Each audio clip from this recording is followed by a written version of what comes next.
तो बघा आपल्या ड्रमच्या मागे हा साप तोंड बारीक करून रडत बसते. चला बाबा, पुढे कसे झाले, तुटल्या कशा काय आलू.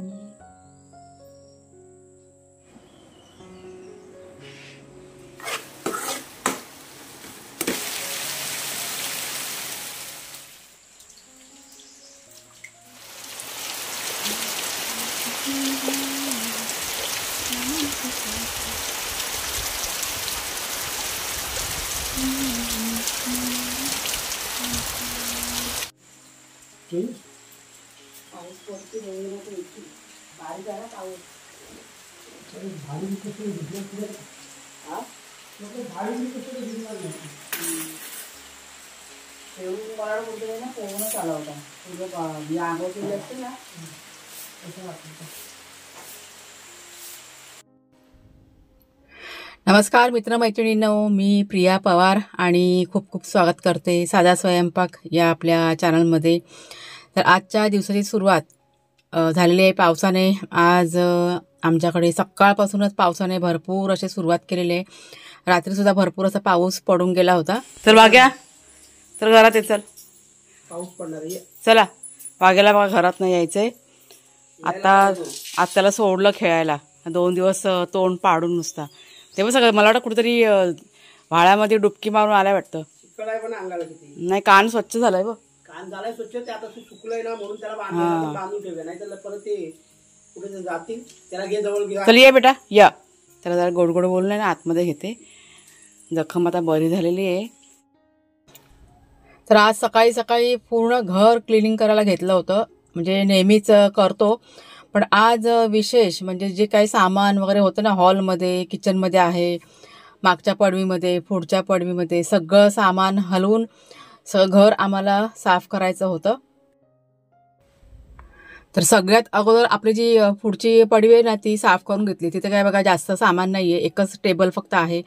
त्याच्यामुळे ते म्हटलं पटकन होईल. तर ते झाडून वगैरे घेतलं आणि आता ही मागची पडवी आहे. मागच्या पडवीमध्ये आपल्याकडे भरपूर असं सामान आहे. आता हे जे सामान आहे ते सगळं कामाचं आहे. म्हणजे अडगळ आहे किंवा बिना उपयोगी असं एकही सामान नाही आहे. सगळं सामान कामाच्या वस्तूच आहेत त्या.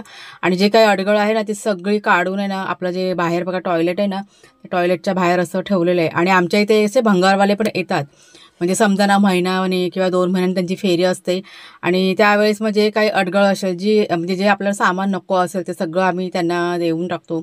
आणि मग त्याच्या बदली ती लोक मग आपल्याला एखादी वस्तू, म्हणजे त्यांच्याकडे की नाही प्लास्टिकच्या वस्तू असतात, म्हणजे खुर्च्या, टेबल, बादल्या वगैरे, टप वगैरे असं सगळं असतात, किंवा स्टीलची भांडी वगैरे. म्हणजे जसं आपल्याकडे सामान असेल अडगळीचं त्याप्रमाणे ते लोक वस्तू देतात. तर मी असं अडगळ काही ठेवतच नाही. सगळं सामान मी सरळ सरळ काढून टाकते. आणि असं अडगळ घरामध्ये ठेवणं पण चांगलं नसतं. म्हणजे एक प्रकारे की नाही आपल्या घरामध्ये नकारात्मक ऊर्जा पसरते अशा अडगळीच्या सामानांमुळे. किचनमध्ये पण जर का तुटले फुटलेली भांडी असतील तर ती पण वापरायची नाही. ती पण चांगली नसतात आपल्या किचनसाठी, आपल्या घरासाठी. त्याच्यामुळे ह्या काही जे 2-4 गोष्टी आहेत त्या मी कायम लक्षात ठेवते आणि त्या पद्धतीनेच सगळं घरामध्ये जे काही सामान वगैरे आहे ते ठेवलेलं आहे. आता आज सकाळी सकाळी साफसफाई म्हणजे जे काही सगळं सामान हलवण्याचं पण मुख्य कारण आहे. ते तुम्हाला मी आता थोड्या वेळातच दाखवीन, शेअर करते तुमच्याशी. कुठेतरी काळजीपोटी आणि भीतीपोटी सगळं हे आज आम्ही ना सगळं साफ करायला घेतलेलं आहे.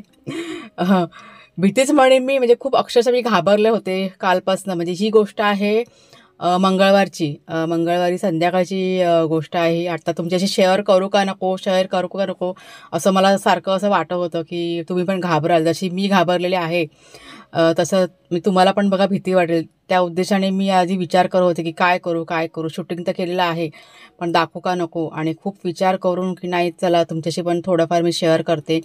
म्हणजे सगळ्याच गोष्टी बघा मी तुम्हाला सांगते, तर ही गोष्ट पण तुम्हाला सांगितली पाहिजे.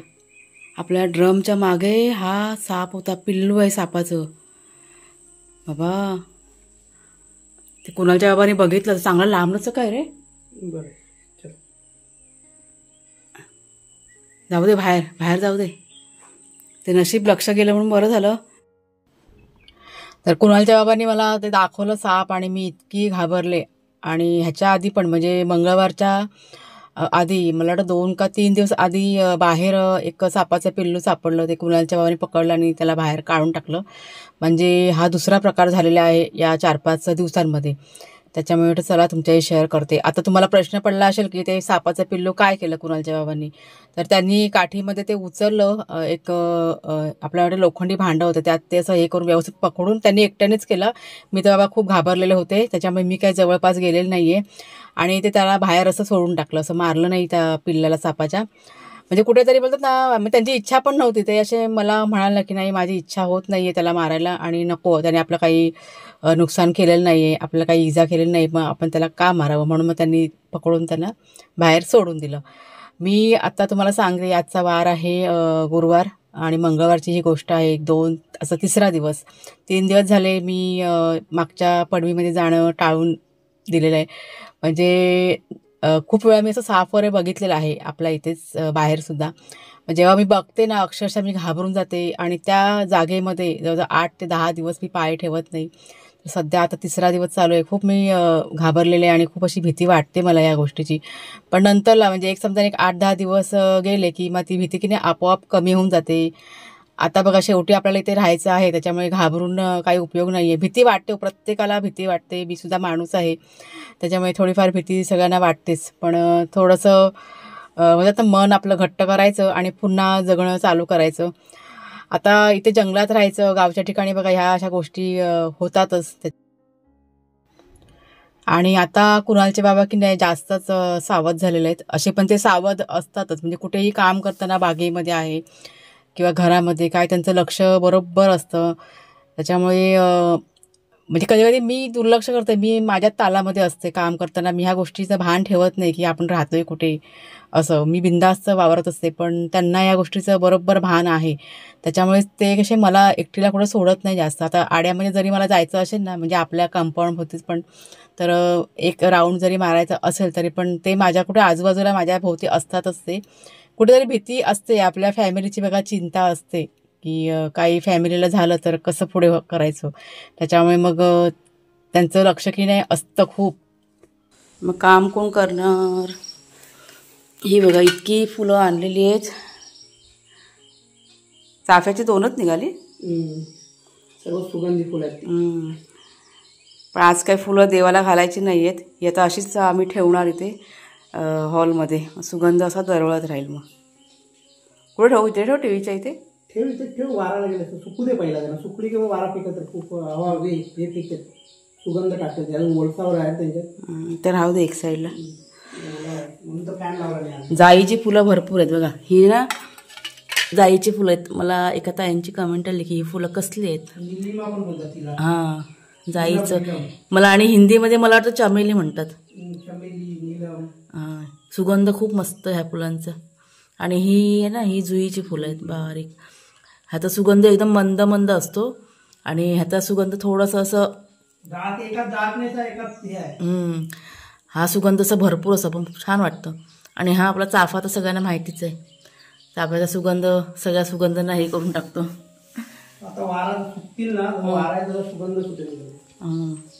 काय मग आता आजचा काय कार्यक्रम. आजचा कारण तुम्ही फक्त आता नाश्ता बनवायचा. तुमची तब्येत बरी नाही जावं पहिला आराम करा. नाश्ता काय ना आळूवडी आहे ती फक्त फ्राय करायची. बाकी काय करायचं नाही. कुणालच्या बाबतीत आज काय काम करू नको. तू आराम कर बसून राहा. हाय केळफूल जरा साफ करून घेते. काहीतरी बनवायला होईल बसून बसून. झोप मला लागणार नाही असं. आता काय काम तेवढं नाश्ता कर आणि आंघोळ करून घे बस. तू कुठं जातो आता. बाहेर जातो साफ करायला. ते पुढचं केलं असतं ना जरासं. मी येते ना थोडीशी मदत करायला. सांगितलेलं काम कर. मदत करू नको जात. याचा मदत करायला जाशील संध्याकाळी दुपार झाली की मग पोटात दुखतंय आणि हे दुखतंय मदत ते दुखतंय. रडत तोंड एकदम बारीक करून रडत जात. तोंड बारीक करून रडत बसते. चला बाबा माझे भाग्य शरीर तुम्हाला दाखवते. जरासं पटकन त्यांना आता जरा धुवून काढलं. हा बघा त्यांना आता बरोबर आणलं बरोबर. आता झोपतील ते थोडा वेळ. आणि हा बघा आपला वाघ्याचा कान आता ना झालाय बरा झालाय. जखम त्याची सुकत आलेली आहे. आता आराम करी. त्यांना आता खायला द्यायचं आहे. ही लादी व बाहेरची अजून सुकली नाही. कधीची पुसले. वारा नाही ना. वारा कुठे नाही दिलं मी काय. पार्लेजीचे ठेवले बघ त्याला झोपू दे. वडी एक राहिलेली कालची ना, आता ही कुणालच्या गावाला देते, त्यांचा नाश्ता होऊन जाईल. मग आता भाग्याच्या रूचं पण थोडंसं बनवायचं. आणि हे पीठ आहे ना थोडंसं उरलेलं आहे वड्यांचं, आलू वडीचं, तर त्यात त्यांना काहीतरी टाकून म्हणजे असं भजी विजीसारखं होऊन जाईल. ते एक करून घ्यायला होईल. थोडंसंच पीठ आहे जराचं. भाजी पण आहे रात्रीची. काल बघा वाटाण्याची भाजी केलेली, तुम्हाला दाखवली बघा मागच्या व्हिडिओमध्ये.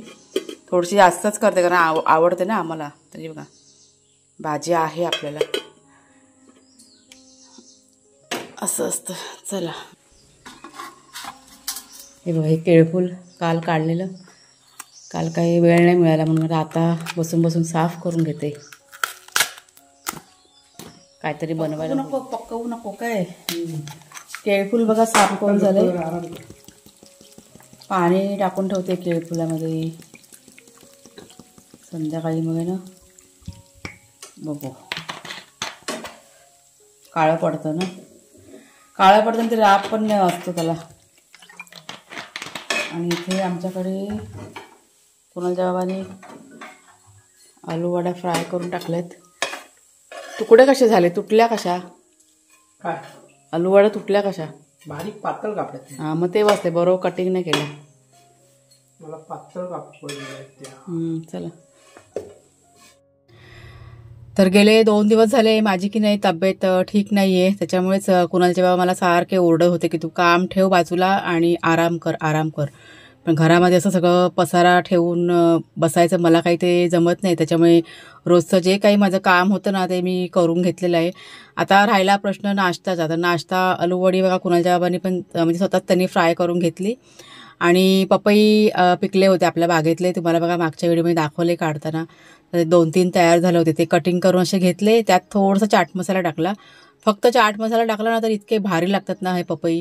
अगोदर मला आवडायचं नाही, पण आता तुम्ही सर्वजण सांगता की आपल्या स्किनसाठी चांगलं असतं, आपल्या डोळ्यांसाठी चांगलं असतं. त्याच्यामुळे मी आता खायला बघा सुरुवात केलेली आहे आणि आता आवडीने मी खाते. तर आज जेवणाचं असं काही फारसं करायचं नव्हतं. म्हणजे जेवण वगैरे बघा होतं, थोडंसं भाजी वगैरे, फक्त थोडंसं डाळ भात वगैरे असं म्हटलं बनवूया, कारण भाग्या शरू याच्यासाठी पण बनवावं लागतं ना. आता म्हटलं त्या जोडीला काय, तर थोडीशी चटणी बनवूया. तर बागेतून कच्चे पपई काढलेले होते. 2 पपई होते आपल्याकडे. तर त्याच पपईची आज मी चटणी बनवते आणि झटपट तुमचे शेअर पण करते. आपल्या एक ताई आहेत, त्यांनी मला मागे कमेंट करून सांगितलं होतं की प्रिया पपईची चटणी बनवलीस तर नक्की शेअर करेन. तर चला पटापट आपण ही चटणी बनवायला सुरुवात करूया. तर अप्रतिम अशी ही चटणी तयार होते. त्याच्यामुळे व्हिडिओ सुरुवात करायच्या आधीच तुम्हाला सांगेन, नक्की तुम्ही करून बघा ही चटणी. तर इथे एक अख्खा पपई घेतला आणि त्याचे 2 तुकडे मी करून घेतलेले आहेत.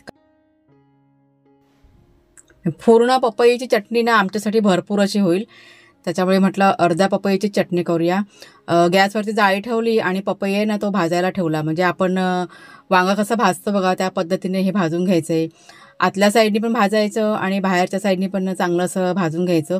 आता साहित्य काय काय लागणार आहे ते पण तुम्हाला झटपट म्हणजे सांगते. कांदा लागणार आहे, लसूण आणि सुक्या बेडगी मिरची मी ते घेतलेले आहे. आता सगळं जे साहित्य आहे ते तुम्ही तुमच्या चवीप्रमाणे घ्यायचं. म्हणजे तुम्ही पपई किती घ्याल त्याच्यावरती सर्व अवलंबून असतं. तर पपई बघा माझा भाजून झालेला आहे. नंतर गॅसवरती मी कढई ठेवली, त्या कढईमध्ये थोडंसं तेल टाकलेलं आहे आणि त्या तेलामध्ये टाकलेल्या आहेत एक 15 ते 20 लसणीच्या कळ्या टाकलेल्या आहेत. कांदा टाकलेला आहे अर्धा चिरून, लांब लांबच चिरून घ्यायचा. आणि एक 10 ते 12 बेडगी मिरच्या त्या पण टाकल्या आणि चांगलं असं भाजून घ्यायचं. स्लो गॅसवरतीच भाजून घ्यायचं आहे. एकदम लाल पण नाही करायचं आहे आणि एकदम असं सफेद पण नाही ठेवायचं. बघा ह्या प्रमाणे थोडंसं असं भाजून घ्यायचं आणि ते पूर्णपणे गार होऊन जायचं आहे, कारण ते आपल्याला नंतर लावायचं आहे मिक्सरला. आता भाजलेला जो पपई आहे तो पण बघा थंड झालेला आहे. तर त्याची जी वरची स्किन आहे ना ती सर्व काढून घ्यायची आणि त्या पपईचे तुकडे करून घ्यायचे, बारीक बारीक तुकडे करायचे आणि सर्व जे काही साहित्य आहे थंड झालेलं ते सगळं मिक्सरमध्ये एकत्र करायचं आणि वाटून घ्यायचं. आता वाटताना त्यात अजिबात पाणी टाकायचं नाही.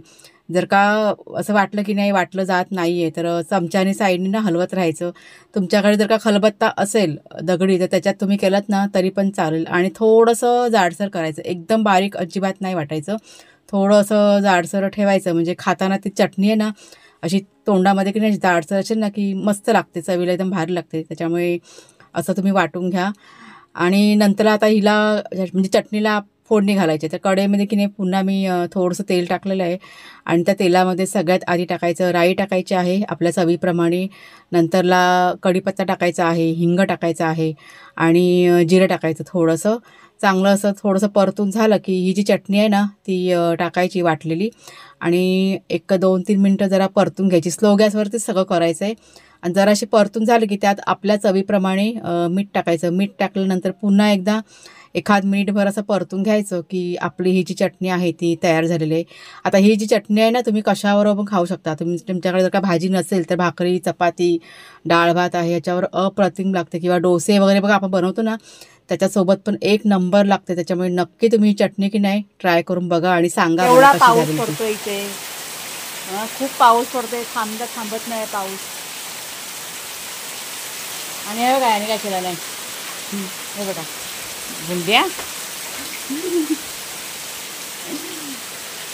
सगळा कापूस गुंडुनी काय केलं तू? हे काय केलं शेरू? सगळा गाडीतला कापूस आहे बघा सगळं पाळून टाकला मी. अशी जण फटका एक फटका.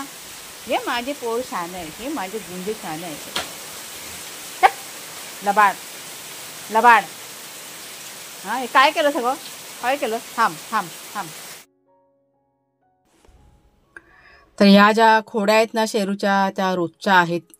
इतकंच आहे की मी तुमच्याशी कधी जास्त असे शेअर करत नाही, पण खूप मस्तीखोर आहे. पण जितका तो मस्तीखोर आहे दोघं पण वाघ्या असं जास्त खोड्या वगैरे करत नाही, पण आपले लाड पण भरपूर करतो. पण शेरू आपला खूप मस्तीखोर आहे आणि पण माझ्यावरती असे खूप जीव लावतात दोघं पण. सगळ्यात जास्त कोण माझ्यावर प्रेम करतं तर शेरू. वाघ्या पण करतो पण शेरू जरा जास्त आहे त्याच्यापेक्षा. त्याला असं आवडत नाही माझ्याजवळ कोणी आलेलं, कोणी मला असा हात लावलेला. म्हणजे अगदी कुणालचे बाबा जरी समजा कधी माझ्यावरती ओरडले तरी तो जिथे कुठे असेल ना तर पटकन असं धावत येणार की काय झालं माझ्या आईला, का बाबा ओरडतोय, असं त्याचं असतं. वाघ्या जरी आला की नाही माझ्याकडे लाड करत की त्याला आवडत नाही अजिबात की तू का त्याला घेतेस, तू फक्त माझी आहेस, असं त्याचं वागणं असतं शेरूचं. त्याच्यामुळे कुठेतरी खूप जवळ आहे मी शेरूच्या. आणि काय माहीत नाही पण मला असं वाटतं की गेल्या जन्मीचं काहीतरी नातं आहे ह्या दोघांसोबत माझं आणि त्याच्यामुळेच ह्या जन्मी ते आहेत बघा माझ्याकडे. आणि तर सॉरी म्हणून मी तुम्हाला की पुन्हा एकदा मी भावूक झाले, डोळे माझे भरून आले होते बोलताना आता. पण त्यांचं जे काही आहे ना, त्यांची जी काही सेवा करायची ना ते अगदी मी मनापासून करते. मी देवाचंही इतकं नाही करत इतकं ह्या दोघांचं करते मी. मला असं वाटतं की ते मुके प्राणी आहेत, त्यांचं कोण करणार, त्यांना कोण बघणार. त्याच्यामुळे मला असं वाटतं की देवाने दिलेली ती जबाबदारी आहे आणि ती मी अगदी प्रामाणिकपणे पार पाडते. तर कधी कधी की नाही मला अशा कमेंट्स पण येतात की काय तू त्या प्राण्यांचं करत बसते. म्हणजे त्यांना मला वाटतं प्राणी आवडत नसते ना, त्याच्यामुळे अशा कमेंट्स त्यांच्या असतात. तुम्ही म्हणजे त्यांना हात वगैरे लावता तेव्हा हात वगैरे धुता का. तर बघा सगळ्या गोष्टी मी आता तुमच्याशी ह्या व्हिडिओमध्ये नाही ना शेअर करू शकत. आता आपण स्वच्छता ठेवतो की नाही ते आपल्याला माहिती असतं. आता 10 वेळा जर का मी ते तुम्हाला दाखवत बसले का तुम्ही पण बघा कंटाळून जाणार ते बघताना. त्याच्यामुळे जी काही स्वच्छता असते ना ती माझी असतेच आणि करते मी बघा सगळं काही प्रामाणिकपणे करते मी त्यांचं. आणि मला असं वाटतं की प्रत्येकाने ते करायला पाहिजे. जसं आपण देवाची सेवा करतो तसं प्राण्यांची पण म्हणजे मुक्या प्राण्यांची पण सेवा करायला पाहिजे. म्हणजे तो मुका प्राणी कोणता पण असू देत. आता माझे जे विचार आहेत ते कोणाला पटतील किंवा नाही पटतील. ज्यांना पटतील त्यांनी घ्या, ज्यांना नाही पटणार त्यांनी सोडून द्या. तर चला व्हिडिओ आता इथेच थांबवते. खूप खूप धन्यवाद.